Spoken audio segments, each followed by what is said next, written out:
I'm Roger Baker, Executive Director of the Stratfor Center for Applied Geopolitics at RANE, a global center of excellence for geopolitical intelligence and analysis.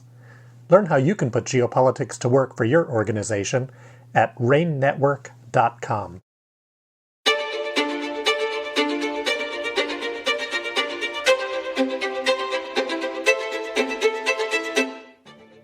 Welcome to RANE's Essential Geopolitics podcast. I'm Emma Kami, and I'm here today with RANE's Sub-Saharan Africa analyst, Clara Brackbill, to discuss the recent coup in Gabon that occurred on August 30th, where a group of military officials, calling themselves the Committee of Transition and Restoration of Institutions, announced that they had seized power and deposed of President Ali Bongo, just hours after he was declared winner of Gabon's August 26th presidential election. Hi, Clara. It's great to have you on the podcast. Hi, Emma. Thanks for having me. So, to kind of get us started, what do we know so far about the coup? So you summed it up nicely. Basically, on August 30th, a group of military officers who said that they represented all of the country's security and defense forces and were acting in response to decades of institutional, political, economic, and social crises, seized power from the president and deposed him. And as you mentioned, this is just hours after President Bongo was declared winner of the August 26th election, which was largely criticized as being fraudulent by external election observers. So in addition to deposing the president, the coup leaders also announced the dissolution of the government, the Senate, the National Assembly, the Constitutional Court, and also closed the country's borders until further notice. And all of this is pretty standard coup practice. And Bongo, since the coup, is reportedly being kept under house arrest with his family, with several reports of arrests of both Bongo loyalists and also family members.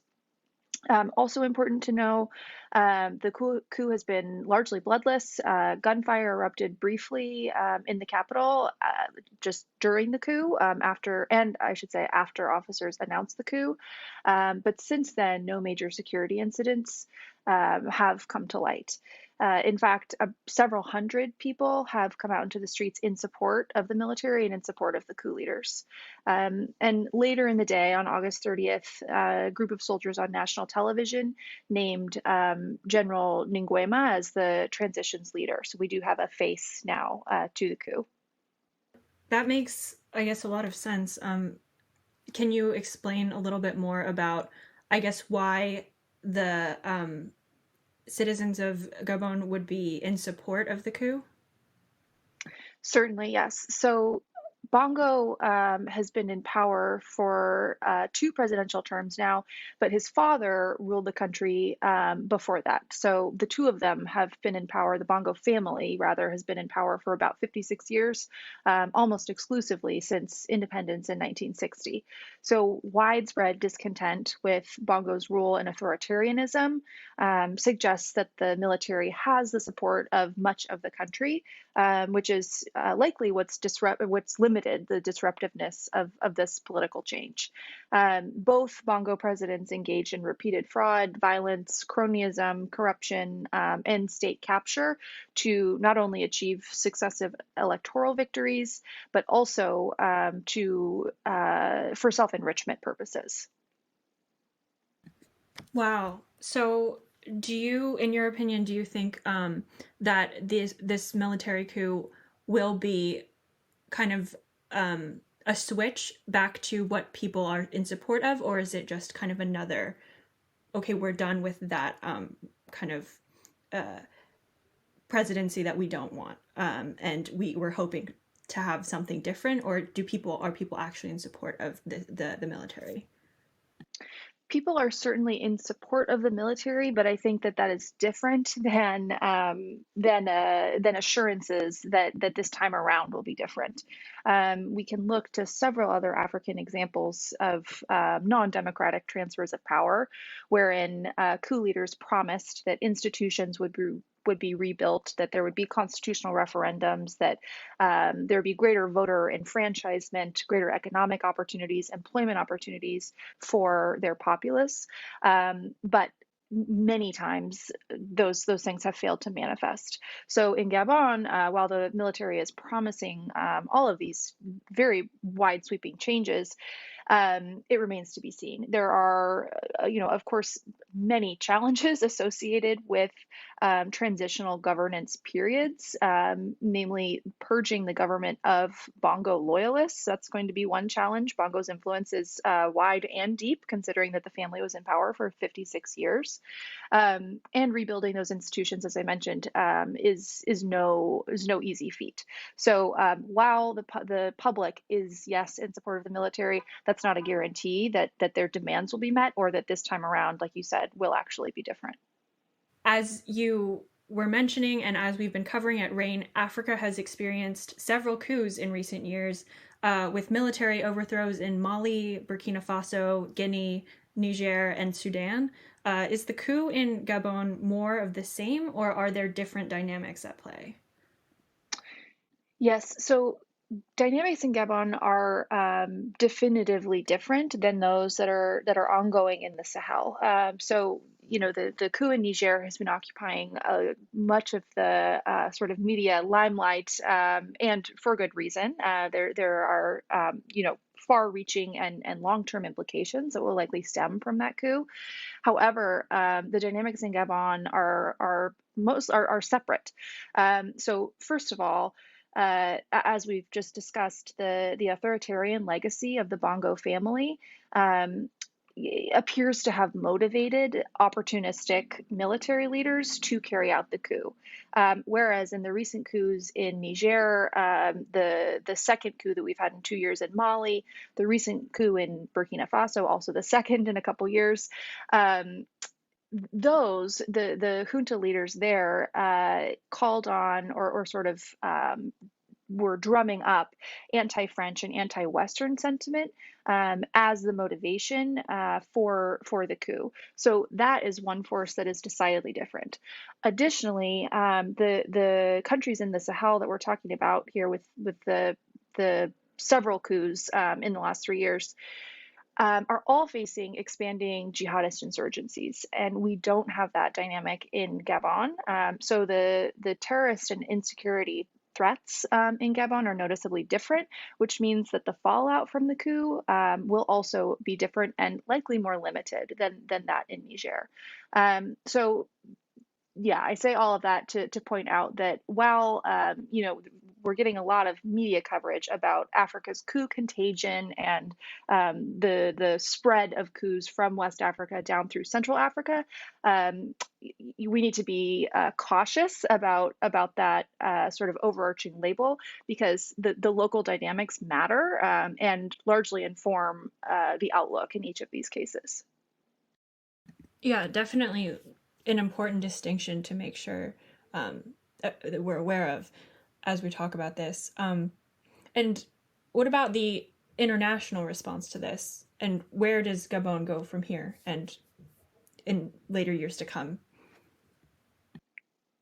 So because the dynamics in Gabon are so different than those in the Sahel, for myriad reasons, some of which I just mentioned, the international response to the coup in Gabon will be very different from that to the coup in Niger. So first, Gabon does not belong to the Economic Community of West African States, or ECOWAS, which is the regional bloc that is still considering intervening militarily in Niger. Second, as I said, Gabon does not suffer from the same level of jihadism and widespread insecurity like those Sahelian states. So that means that the security risks that are associated with Gabon's political instability are more muted, which makes the coup less costly for the region and for external parties that are concerned about regional security. So we've already had a pretty strong condemnation of the coup in Gabon from the EU, the African Union. I believe ECOWAS has also condemned it, so has the US, which is all par for the course. That's pretty standard. But that may be where the condemnations stop, in that the condemnations are not followed up with concrete action, as is still a possibility in Niger. So that's one difference. Additionally, the military in Gabon is incentivized to pursue as smooth of a political transition as possible. Gabon's dependence on oil revenue will very likely restrain any of the more extreme aspirations of coup leaders, as the country's oil and gas industry accounts for more than a third of the government's revenue and about 2/3 of its exports. So this means that the new junta, if it wants to stay in power, is incentivized to provide the least disruptions possible to its relationships with international oil companies that are coming from China, Europe, all over the world. It also means that the junta may be more likely to seek a political arrangement that is more palatable to its external partners than the junta in Niger, also limiting the severity of the international response. So the international community will still condemn the coup, but that might be where the fallout stops. And then where does Gabon go from here? Going forward, the new leadership in the coming weeks and months, barring a sort of unexpected counter coup or any unexpected instability there, the new leadership would likely propose a transitional timeline. This could be, 1 to 3 years, probably on the longer side of that, during which it will propose a plan to build new government institutions, purge the government of Bongo loyalists, and also hold elections, potentially with some military interference in those elections. And then here, I don't want to bog us down in other details, and there are certainly many differences between Gabon and Sudan, but the political transition process in Sudan that ended up erupting into civil war might be one sort of external case study that we could look to just for evidence of how that timeline might go. Not saying that Gabon will erupt in a civil war, but just insofar as how sort of fraught the transitional period was. And then I should say as well, as we mentioned at the top, the transitional period, despite the military's remarks, despite the aspirations of the Gabonese people, the transition period is far from guaranteed to produce stable institutions or democratic governance. And then the last thing I'll say is that although I'm saying the fallout is likely going to be more limited than previous coups we've seen in recent months, that's not to say that Gabon's coup won't have regional reverberations. So in other Central African countries with dynastic authoritarian leaders, some of which lack clear successors, which adds political uncertainty into the equation, like those in Cameroon, Republic of Congo, Equatorial Guinea. That the prevalence of coups in the region could spur more. So this colloquially is called coup contagion, or can be called coup contagion. But precise triggers for future coups would vary country by country, but in general, coup plotters' perceptions that they can successfully overthrow a government without major domestic or foreign pushback, whether or not that's true, could lead opportunistic military leaders in these other countries to attempt their own coups in their respective countries in Central Africa. Well, thank you so much, Clara, for all of your insights. And I'm sure we'll be hearing more from you on this, or if there is any significant fallout in other Central African countries. Thanks, Emma. For more geopolitical and economic analyses like this, subscribe to our geopolitical intelligence product, RANE Worldview. Our flagship risk intelligence products provide clients with the access to the insights and analyses they need to make more informed decisions and drive better risk management outcomes. Sign up at ranenetwork.com. That's RANE network.com. I'm Emma Kami. Thanks for listening.